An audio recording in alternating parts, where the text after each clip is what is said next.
We have all heard the importance of mental health and how it affects our well-being. We are now familiar with the concepts of stress, anxiety, and depression. We give importance in taking care of ourselves in order to not feel any mental illnesses.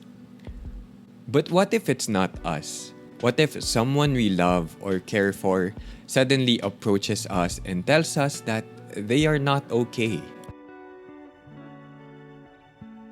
Hi, my name is Arvin, and in this episode, we will talk about the things that we can say or do when someone opens up about their mental health.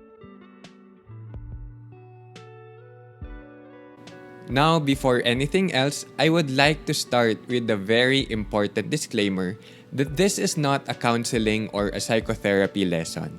Still, the best way to address serious mental illness is to consult with a mental health professional.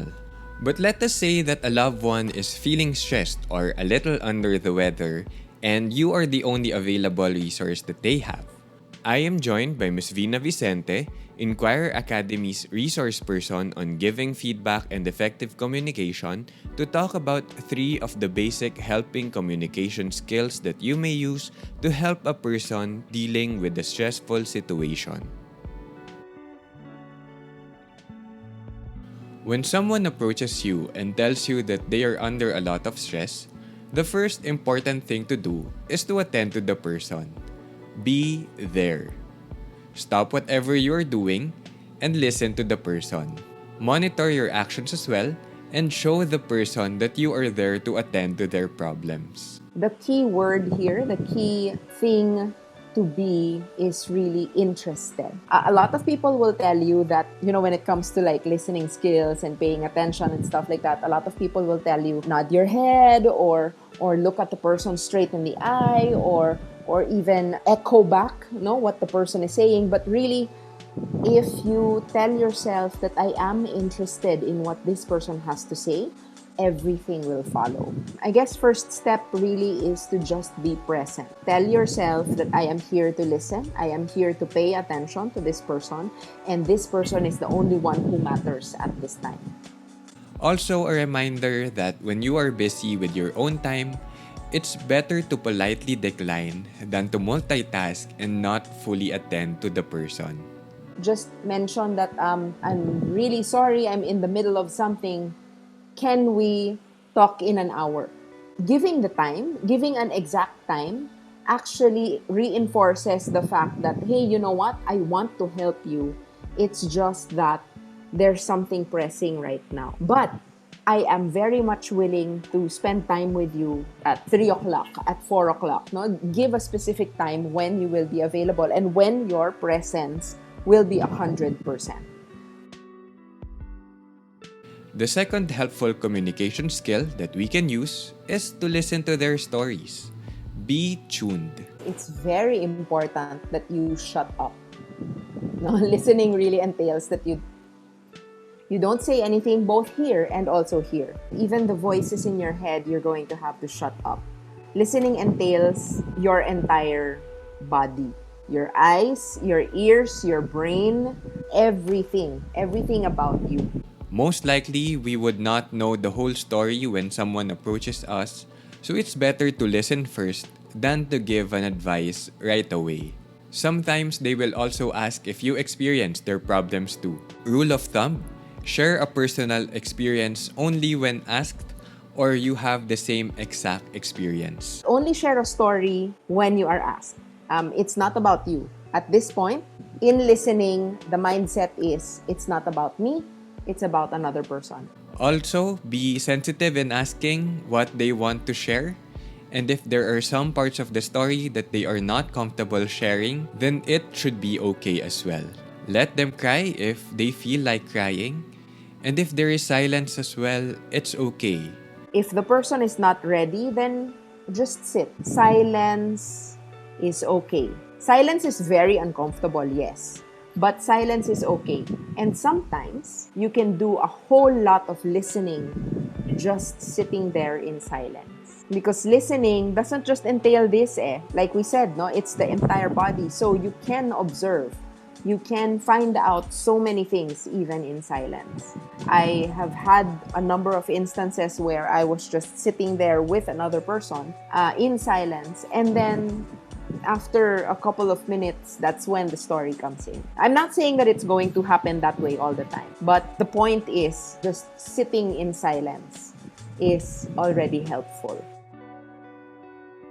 Now that we attended to them and listened to their stories, it is now time to try and understand what they are currently experiencing through empathic listening. Be them.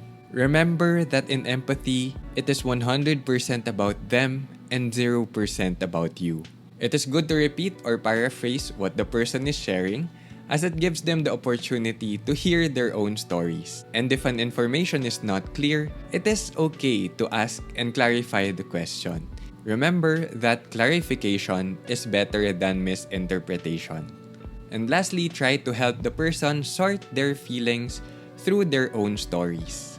One of the first things that you can do to exercise empathy is to say, I actually don't understand because I've never had that kind of experience, but I am happy to help. Sometimes that person will not know the answer immediately. So you can simply offer, I can sit with you here. I can simply listen to you. Just being able to articulate your willingness to help. If you say, I am here for you, how can I help? That already opens a door, opens a door to even more trust and inviting that other person to stretch out their hand for you to hold. Help has many different layers. Help has many different levels. And it's only that other person who can actually say and articulate what they need from you. I am here for you, how can I help? If an event involves the life and or the limb of another person, then it is incumbent upon you to seek help or to strongly recommend to that person to seek help. If you're not the professional, then say so. Just be that friend who can say, you know what, I think we need to see someone. I'll be with you if you need that. As you have noticed in the video, we don't have a part wherein we talk about giving solutions to the person. And it's okay. One, as mentioned earlier, we leave those to the mental health professionals. Two, sometimes we don't need solutions in order to help. Sometimes a person opens up their feelings because they feel alone and they just want to be heard. And by attending and listening to them through proper communication, they would be able to realize that they have a friend in you. And if you have more tips and insights on how to help someone who opens up about their mental health, we would like to see it in the comment section below. And if you like this video, stay tuned for the second part where I, together with Alan Gamboa, our resource speaker on organizational management, talk about what to do when someone opens up about their mental health, specifically in the workplace. So make sure to subscribe to our channel. And if you or someone you love would want to know more about taking care of your mental health, we invite you to visit our website and check our self-paced online courses that talks about mindfulness and reclaiming happiness. That's it for me. Thank you and goodbye.